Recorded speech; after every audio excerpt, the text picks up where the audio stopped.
This is Cruise Radio. I cruise a lot, and I always sail with travel insurance. You should, too. Get a free quote today at tripinsurance.com. Here we go. Broadcasting from the tripinsurance.com studios in Jacksonville, Florida. This is Cruise Radio. Hey, how's it going? My name is Doug Parker. Thank you so much for checking out this episode of Cruise Radio. In studio today is my buddy Tommy Casabona. He's actually driving through. I'm right here in Jacksonville, about probably 500 feet off I-95. So he said he was coming through Jacksonville. I'm like, swing on in. We'll go up and record something. So 3 o'clock in the morning, we recorded this interview. And I realized that, and as I mentioned it as we were chatting, that this was a ship that Chris Grayfaust from Cruise Critic covered a couple of weeks ago. But Chris was giving more context of the changes that the ship just recently underwent, whereas Tommy was a passenger taking the ship to Bermuda and just having a good time. So let's jump into it. Joining me this week is Tommy Casabona from the Always Be Booked podcast. He recently sailed on Norwegian Joy, and he's here to share his experience. How you doing, buddy? Hey, Doug. What's going on? You sailed Norwegian Joy out of New York City and went over to Bermuda, as we mentioned. Now, you've sailed out of, what is it, Pier 88? Yeah, it's one of those, 54, sure, Omaha, whatever. And you are no stranger to sailing out of Manhattan. How was embarkation this time? Nice and easy. I've definitely done that through Norwegian. Carnival sails out of there, too, as well. And, yeah, it's always, I always say, you got to do a New York City sail away. It was pretty easy to get over there. Nice Uber ride. Met my friend Hannah at Penn Station. We made our way over there. It was nice and easy. Now, you say you have to do a New York City sail away. Is that just because of how iconic it is? I believe so. Yeah. That's it. It's just, you're looking, it's a little different because you go out of the Pier 88, you get the full view of the city, the whole run, all the beautiful buildings, and they really did some crazy stuff with the Hudson Yards over there. The skyline, I used to go to the city all the time, and the skyline, the big giant buildings that were there back in the day, now they're like the little baby buildings, just all the building they've been doing over the last few years. Yeah, the growth is crazy over there. So you went to embark right there in Manhattan. Do you have any kind of status that lets you board early? I do, I believe, and I don't think I used it. I think it was my first platinum sailing under, but I don't think I jumped in on that. But no, the boarding was it was crowded. Listen, it's a New York City sail away, and the natives were restless. Everybody was anxious to get on the ship, but it wasn't bad at all. I'm curious, how do I say this? So in New York City, they're a very determined crowd, right? Whether you're walking, if you're accidentally on the bike path or whatever. Is it very matter of fact as well once you're on board? Is that the vibe with the crowd? It's a very New York-centric crowd. A lot of the New York people, that's all they'll do. They'll only sail out of New York. And I wouldn't say it's the most quietest, reserved bunch. Definitely a lot of boisterous clientele on those ships. Why is that most New York City residents will only sail out of New York? Because Richard is like that too. I think people get used to the convenience of not having let's be honest, it is pretty priceless to not have to fly to a port, sure, especially on the way back. You know what I mean? Like, you're going to the cruise, everybody's excited maybe to get on the plane, but you want to avoid that long double-legged trip or triple-legged trip back home. So I think that's why people just love to get on and get off right at the port of New York. So you make your way on board Norwegian Joy. This is your first time sailing Joy, but Joy has some sister classes, or sister ships in the class, I should say. What were your first impressions walking on board, and did it bring you to another ship you've been on before, maybe? Yes, it was definitely, you saw the markings of the Breakaway Plus class, and that's what it was, or Breakaway class. There's a very, very subtle difference between the Breakaway and the Breakaway Plus class of ships. But yeah, it was definitely a familiar feeling getting on.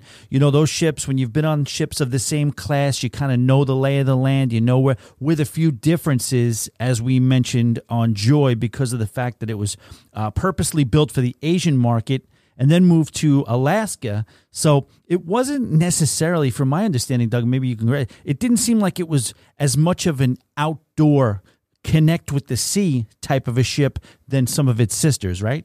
Yeah, so it's the same, we're seeing the same thing with Carnival Venezia and Carnival Firenze, where that pool area in the center of the ship is more like a courtyard, right? Instead of it actually being fun in the sun and pools as far as the eyes can see. It's very subdued in the middle of both the Carnival and the Norwegian Joy, where I guess you would say the fun, or whatever you want to call it, is towards the back on these ships. The Eastern culture does rather spend their time on inside the ship with the casinos, the shopping, or if they are outside, in the shade. So it was definitely designed for a different clientele. With that said, though, have you ever noticed the differences between a Breakaway and a Breakaway Plus class ship? It's very subtle. You can definitely tell that the Breakaway Plus class ships they're a little more spacious. They're a little more palatial. You have a little bit more room, but to be honest, it's very subtle. But I would say that there were more differences between the other Breakaway Plus class ship that I was on, the Escape, and the Joy, than I would have noticed going from the Breakaway to the Escape. Okay. Does that make sense? That's interesting, yeah. So let's talk about, you make your way to your stateroom. What kind of stateroom did you have on this 5-night cruise, and how was it through your 5 nights? So it was great. So I booked an inside stateroom and did the whole roll the dice on the upgrade. I think I bid probably $100 a person. Okay. And we did get awarded the upgrade to the balcony. So that was very, very nice. And I hadn't been to Bermuda, so I was really, really looking forward to that. And I was excited that we were able to, because I could tell you something. I didn't know what to expect with Bermuda, but it was beautiful. And I was glad to have that balcony stateroom, because I didn't do what I'm about to say, but I would have been fully content to just get a couple of drinks, sit on that balcony, and stare at Bermuda.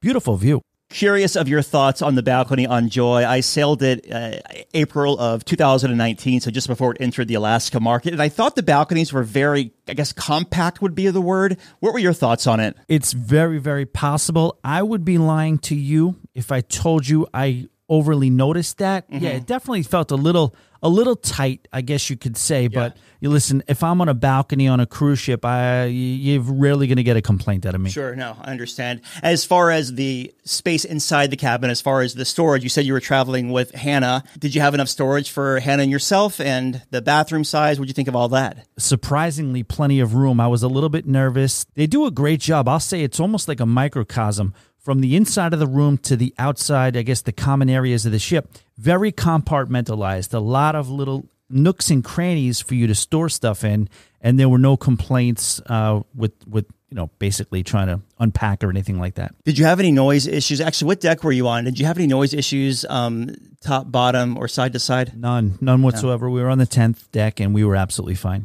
Is that pretty high on that ship?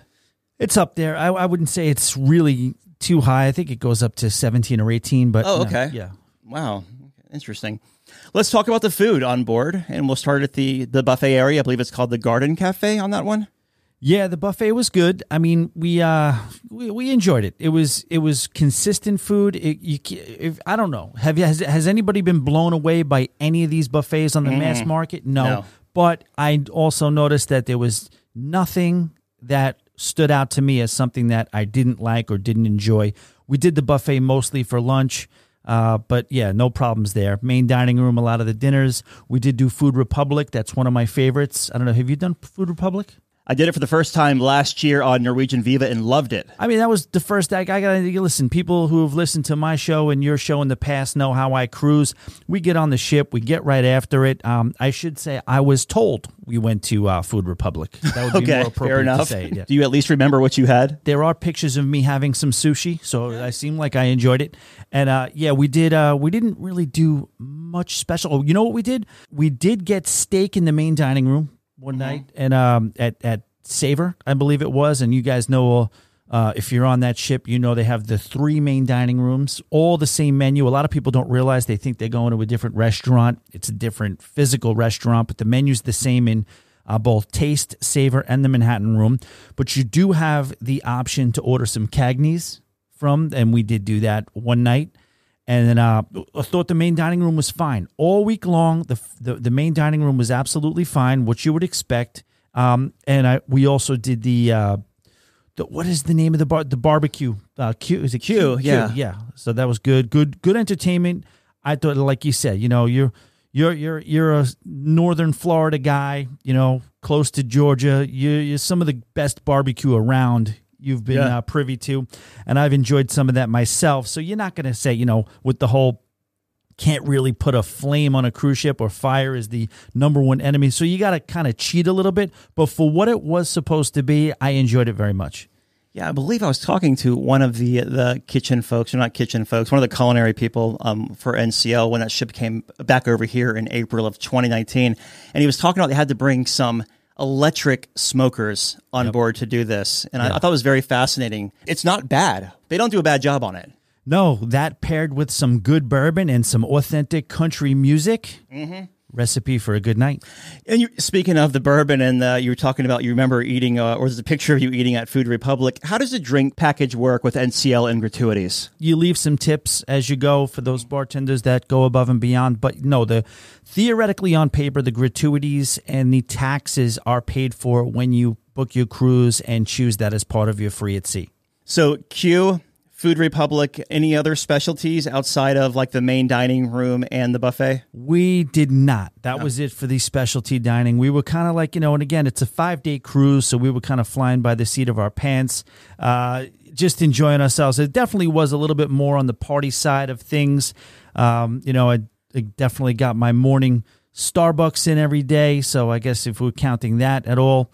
And that was pretty much it as far as the food and bev part of it. Does the drink package cover Starbucks? Absolutely not. No. But you know what? Starbucks is a product that on land you've just gotten so used to. But it didn't. It did cover the beer in the District Brew House. Have you ever been in that venue? A nice little place up there. Love that venue. Shout out to Ryan Q, my sometimes co-host. He was consistently at the top of the leaderboard. His name was up there. Whatever the category, they got a bunch of different categories. How many beers you drank, how many times you drank one beer, total for the lifetime. He was at the top. He was like Ted Williams up there. Nice. Yeah. I remember District Brewhouse being really far forward, and I thought there was a little outdoor patio right there, or am I wrong? They do, but again, like that's what I was going to say about this ship. They just don't necessarily focus so much on the outside. Even the waterfront. This class of ships is notorious for that waterfront, whether it's Sid and Norman's indoor-outdoor, whether it's maltings, whether it's tobacco roll, no matter what the ship is, it always does a good job of connecting inside and outside, and that's one thing on this particular ship. It didn't do that as much. When Chris was on a couple of weeks ago, we were talking about the entertainment and how they've dialed it back. They're no longer doing the Broadway production shows because they're trying to save money, also utilizing a lot of the performers in different areas of the ship. So with that said, how were the shows? All right, so another thing about me when I cruise, I am the last person who gets excited by these review-style shows and the decades, the trip through the decades and the plotless stuff. As much as I respect it, you know what I mean? Singing and dancing and all that, so I respect it. I just don't particularly enjoy it. Now, Hannah dragged me by my arms and legs to this show, Elements. I wasn't necessarily all hyped to go to it, sat down. Doug, it kind of blew me away. What was it like? What was so cool about it? It was just really it was just a very tight production. Yes, it was plotless. There probably was some sort of buried in plot or whatever, but from the costumes to the dancing to the rhythms to the elements and just in general, it was just it flew by. I would never have wanted to, or under my own, I guess, voluntarily, I would have gone, but it was like a half hour, 45 minutes, and it flew by. It had me at the edge of my seat. She was absolutely blown away by it. I loved it. So definitely check out Elements if you're on this ship. What about other entertainment venues around the ship? Chris was talking about they were consolidating, like maybe a band would play in the atrium, but also be playing somewhere else during the cruise. Did you see a lot of that? Yeah. So the country band that was in Q was phenomenal, and they were like a little bit more of a throwback, kind of like Alan Jackson style music, and less like a Florida Georgia Line, and more This was a real throwback, Midland, that type of thing. And then yes, what you just said is accurate. You would see the same bands in multiple locations, couple of solo acts, whether it was on the pool deck or whether it was in the atrium. I didn't notice any real lacking in entertainment. We were fully entertained the whole time, but yes, you are right. There wasn't as many as there may have been in the past. Did you play in the casino at all? I did, Doug, and I didn't have a bad time. Yesteryear, I used to throw a lot of money at the blackjack and at the slots. I'm a little bit more conservative these days, but I do believe I walked off the ship up about $600. I do have a question, and you might not be able to answer this, but I can't figure it out. Okay, I put a $20 bill in the Buffalo slot machine. I'm playing for 30 minutes or whatever, so I get a $20 credit or points, I guess, whatever $20 equates to. How does it work on table games? 15, 20 minutes with that $20 bill. How do they keep track of that same currency if you're sitting at a table because the money's going back and forth? Doug, I think it's like the cloud. Nobody can explain the cloud. Nobody can explain the I guess what you're going to get in the casino. I think Royal Caribbean might be the most transparent when it's just a straight up point system.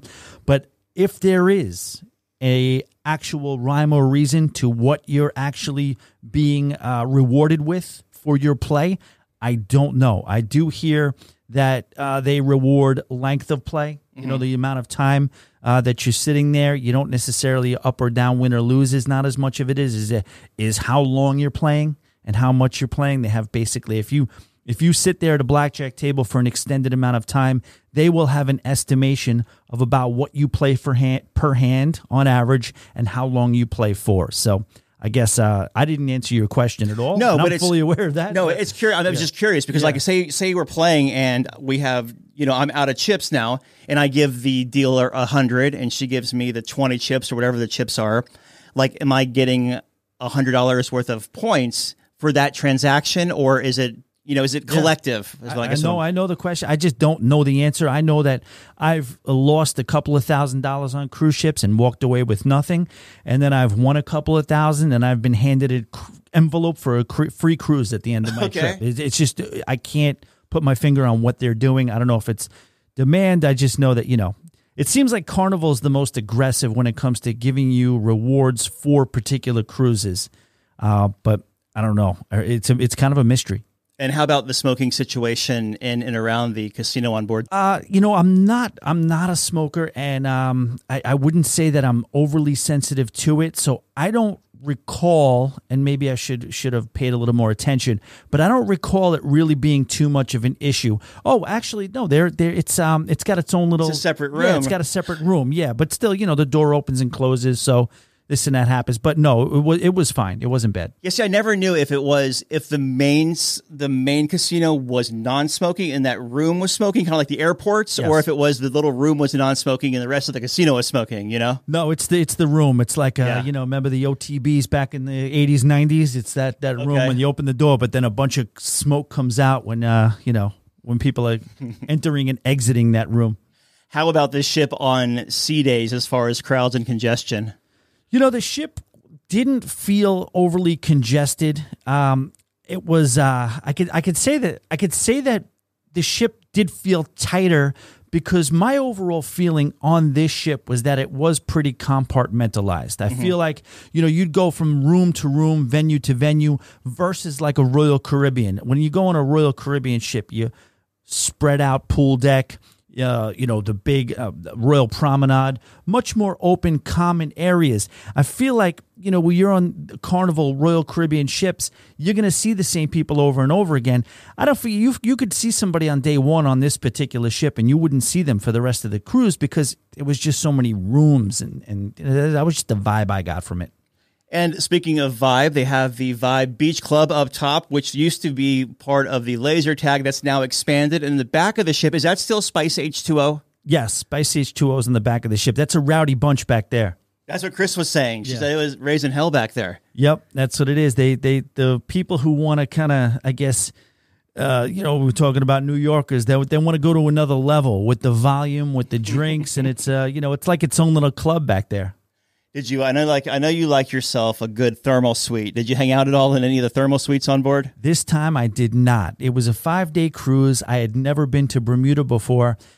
So I was pumped to really, you know, and this was the thing. We were supposed to have 2 days in Bermuda, but we had an issue. There was a low pressure system developing that got everybody a little nervous. And yes, this was probably on my pushing 40 cruises for me. This was probably number 2. On the list of, I guess you want to use the word turbulence? Mm-hmm. Yeah. A little bumpy out there then. Yeah. Did you have to put the patch on or anything? No, I was good. I mean, you know, what would you say? Bullet bourbon handles that for me pretty well, so I'm good with that. But I will say, so we were supposed to get into Bermuda early on day 3, and we were supposed to have that full day, and then we were supposed to not leave until 4 p.m. the next day.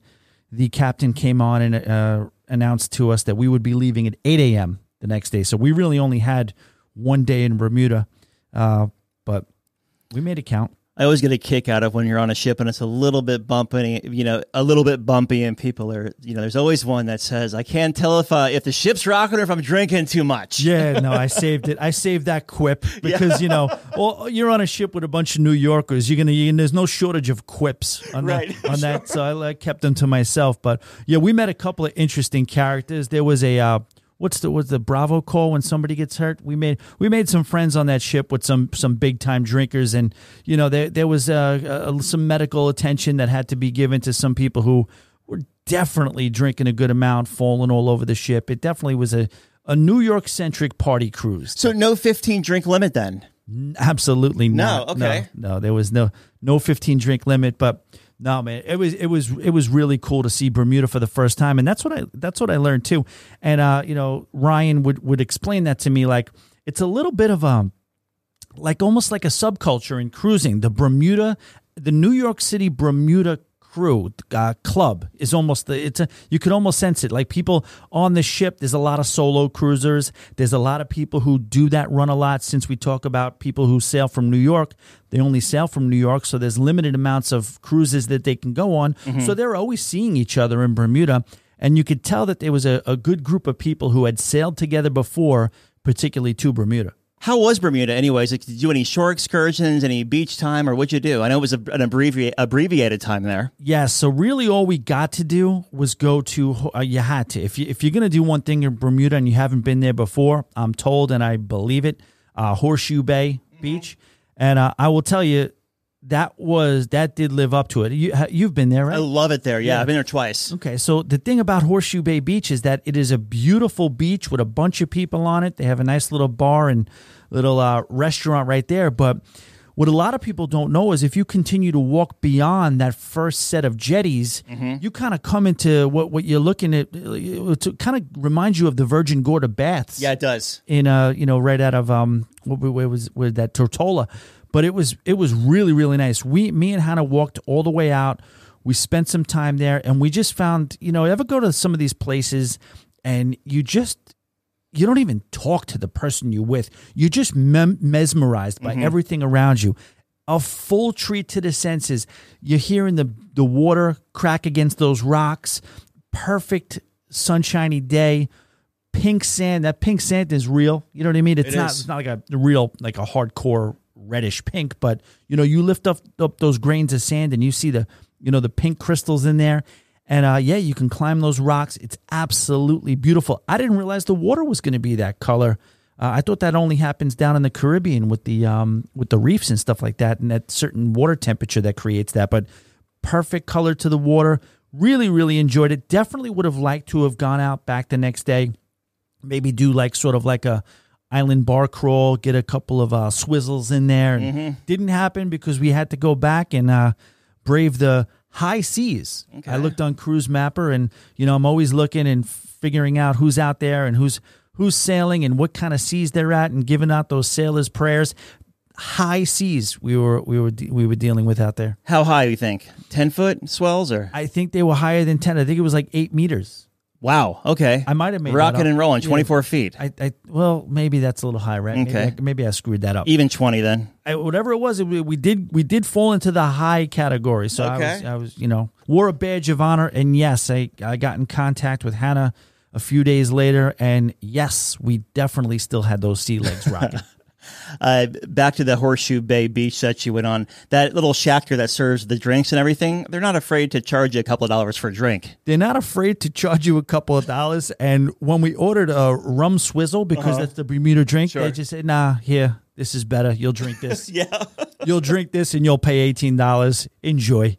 They also, I don't know if you saw this, but they have that pirate ship docked at the pier where there's actually a bar inside the pirate ship, and it's got the plank. You can go to the top and walk and do cannonballs. That was so much fun. Interesting fact. Did you see that prison that was there? They told us while we were on our way out, and it was a great little tour guide. I love those little impromptu tour guides that you get when you just kind of going from one place to the other, you think you're just paying for a transfer, but then you get some, overly enthusiastic guy, who's just really proud of his island. And this guy told us the story about how, they don't tell you'll be free if you can make the jump, because it's basically a prison that's walled off and guarded. But then there is an area where if you're super ambitious to escape, you might consider jumping over the wall. And they kind of say, we're not going to stop you from trying, is basically what they say. But what they don't tell you is that you can't make it. You're going to break your legs. You'll be brought back to prison. And what was maybe possibly a couple of months sentence will turn into 10, 15 years now, because you tried to escape and you got that charge now. And that's how they get a lot of free labor. That's interesting, though. Yeah, it was fascinating. Did you get the tip me or I'll make you feel guilty speech? Of course, they all do. I mean, they would have done that either way. Another good one from him was, we're just driving along and he's giving the tour. He's telling us about how there's only 4 murders per year. He's telling us how the cops go and drink with the locals while they're on shift. And then he told us that a moped sped past us, like impromptu. You couldn't really ignore it. So he's got the microphone. We see this guy fly past us. You wonder, this guy's slick. He's like, well, what's this guy going to say about that? He just gets in the mic, looks at us and goes, and that, ladies and gentlemen, is the #1 cause of death in Bermuda. Filled with facts, huh? And I don't think he's lying. I think I think that's pretty much every report. Yeah. Did you ever take in Bahamas the little ferry boat from the Nassau port over to the Atlantis area? And it's a double-decker little ferry boat that's like $5 each way. Actually, have not. I've gone to Atlantis. I've just taken, I guess, a land transportation there. Yeah, there's that scary-ass bridge. Yeah, there's always a tour guide on there. Not really a tour guide. I shouldn't say that because he's not. He's like, I am not affiliated with the boat. I am here for your enjoyment and only here because of you and your generosity. Absolutely. I have full license. Since I am not a licensed tour guide, I have the license to make up some of these stories. Right. So you're back on the ship. You had a little bit of some high seas. Now, did that impact your little social outings or anything? Or were you still able to, mingle about the ship? No, we mingled about the ship. We enjoyed ourselves. We ran all over the place. And I got to tell you, I mean, is a fine line on a lot of cruise ships between, all right, is this really cool or is this a gimmick? Some of the stuff that they invent and put on cruise ships. I got to say, the go-karts, they were cool. It was a really, really cool experience. It was a legitimate go-kart experience, and we were speeding around that track and having a good time. It was a little bit long of a wait. I mean, getting on the go-kart, it was actually cold on the way back. It was a little chilly because you know how they put that thing way upstairs in the top decks, and it was a little chilly. But once we got on, the go-karts were awesome. That's like, what, $15 for the 8 minutes or whatever? I believe so, yeah. Yeah. I forgot all about that. That was I think that was one of the first NCL ships that had a go-kart track, was the one that debuted over in China. Yep, exactly. And I'll say, too, we did American Diner, too, which used to be a specialty restaurant where you had to pay. Used to be, I guess, on the Breakaway, used to be Margaritaville. Yeah. But now it's an American Diner concept. And, I think they changed that on Breakaway, too. It's American Diner.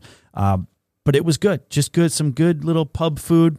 And listen, I don't know what it is. I'm not trying to make a big deal out of chicken wings, but for whatever reason, I don't know what Norwegian does, in whether it's O'Sheehan's or the what's this? What American Diner? No, not American Diner. The O'Sheehan's version of the local. The local. Those Thai chili wings are absolutely fall off the bone, full of flavor. Solid. I mean, incredible. Oh, yeah. Many a nights were spent at the local getting the chicken wings on Norwegian Viva last summer. You have to. Yeah. You have to. No, definitely. So you make your way back to Manhattan. It's time to get off the ship. How was the debark process? Because it's a very mixed bag when you're debarking out of the Manhattan cruise terminal. Some say it's a crap show, and others say it's perfectly fine, kind of like Vancouver. It could go either way. What were your how was your experience? First off, it was fine this time, but I know exactly what they're talking about. What are they talking about? I've gotten off the Escape, and it has taken me. Well, this was a little slow, I'm not going to lie, because there's a lot of snaking going on. It's like a little bit of a mystery. You can see the open door right there. It's like nice and light. You want to get right out, get right off the ship. But no, you're going to be making your way through 2 or 3 main dining rooms, back up through the hallway. You know what I mean? So that happened this time, but it kind of moved, so it didn't take too long. But I had one experience off the breakaway when I think I was told it was just a matter of 1 or 2 customs officers calling out. They didn't show up to work. Mm-hmm. And that just slowed the entire process down. And it was good 2.5, 3 hours trying to get off just getting off the ship. I mean, just going through different rooms, and that is the worst. When you talk about, especially if you had to get on a plane after that. Oh my gosh. Well, you're platinum now though, so you can probably just zoom right out of there, right? Yeah, if I use it. I got to start looking into this stuff, Doug. I got these loyalty points. I think I'm good now. Royal Caribbean, I got to do 4 more days and then I'm diamond. Carnival on platinum and Norwegian on platinum. I don't really even know what that gets you. But I am excited for Royal Caribbean. When you're diamond, you get 4 free drinks. There you go. I mean, that's now you got to make a decision. Am I still getting the drink package? 4 drinks for the cruise or per day? Well, no, per day. Well, that's a good question then. 4 drinks per day. You got to figure out, like, do I need, because these drink package prices are going through the roof. I'm the kind of traveler that would benefit from like a coffee or soda package and then just buying, my 5 or 7 Tito's and sodas for the cruise, because that's all I'm pretty much am good for. Once you're off the ship, though, you mentioned about snaking through the dining rooms and stuff like that. And I know you said that one time there was a couple of customs agents that showed up for work, and that was it. So it was a little bit slow there. But is it typically normal, fast, expedited? You use the word crap show. It can be that. Yeah, okay. It's New York Hit or City. miss, right? New York City, you're basically getting out. You're almost, on the west side. You're not quite in Hell's Kitchen, but you're right close to there. And, you got people screaming at you. You got the Uber people hustling you, screaming at, and then they start fighting with each other to try to this guy's trying to rip you off. Come with me. But so what I do every time is I literally do not collect $200, do not pass go. I cross the street. I make my way down to whatever it is, 11th or whatever it is, and just kind of just grab a cab from there. I don't play around with the whole congestive mess that exists the minute you get off, because then it's right into a bike lane. You got bikes flying past you. It's a wreck over there. It really is crazy. I was going to say, it sounds like it's a game of roulette, from walking off the ship to getting into an Uber to walking across a bike lane. Yeah, it seems like, yeah. Yes, those New Yorkers who sail out of New York frequently can tell you all about that. We all got a little tricks of the trade to try to avoid the chaos getting off those ships. That bike lane, though, that's legit. You have people flying on bicycles right there in front of the terminal there, and even going in front of the aircraft carrier there, where they will tell you in a second, this is a bike lane, get out. Are some of the most ornery. I mean, those bikers, they will let you just said it. They will let you know, and they will be volatile with it. They'll curse you out. They'll scream. You ever get cursed out by a biker flying past you 30 miles an hour? It's crazy. That's how you know when you're in New York. Any first-time tips to offer someone either sailing out of Manhattan for the first time or on Norwegian Joy? No, anything you do with New York, I say the New York is my hometown, and it is my favorite place, but the one ultra complaint is getting from one place to another. It can always be a nightmare at any time. So when you're dealing with New York, you just got to give yourself time is all. You want to plan, for delays and plan for problems. In New York, it's easy. You don't really have a good option for mass transit over there, so you're going to be taking a cab or an Uber either way. But yeah, if you don't like lines, try to get there nice and early, or like I like to do, nice and late. The Joy is a very, very nice cruise ship. The observation lounge, you could tell, like just around every corner. It was made to, I guess, really kind of, stay inside. And even the pool deck. Mm-hmm. If you're a big swimmer, this is not your cruise ship. You know what I mean? Like if you really like swimming pools on cruises, this is not the ship. The pool is off to the side on the pool deck. Yeah. And I guess that's more for setting up kind of events and dances and theme nights and deck parties and stuff like that. But definitely do. The District Brew House is a nice place to be. Obviously, the Cagney Steakhouse is very popular. Norwegian just knows how to throw a good time. I always like to kind of say to them, I don't know how you feel about this. I feel like, it's a little bit of a, if you're not sure if you want to do Carnival or Royal Caribbean, try Norwegian. Yeah, because they kind of split the difference in so many ways, in my opinion. But I guess it can be a ship by ship thing. But that's just my takeaway. I know a lot of people here are in Jacksonville are super stoked about Norwegian Gem, I believe, coming here next November. So it'll be fun. An older ship. I know you've been on the ship before. Wasn't that one of your first Norwegian ships? Well, that was my first Norwegian ship, and I've been on the Gem at least 3 or 4 times. I love that ship. It's a lot of what classic Norwegian ship. I like to break cruise ships down into eras: classic, mid-range, and new age.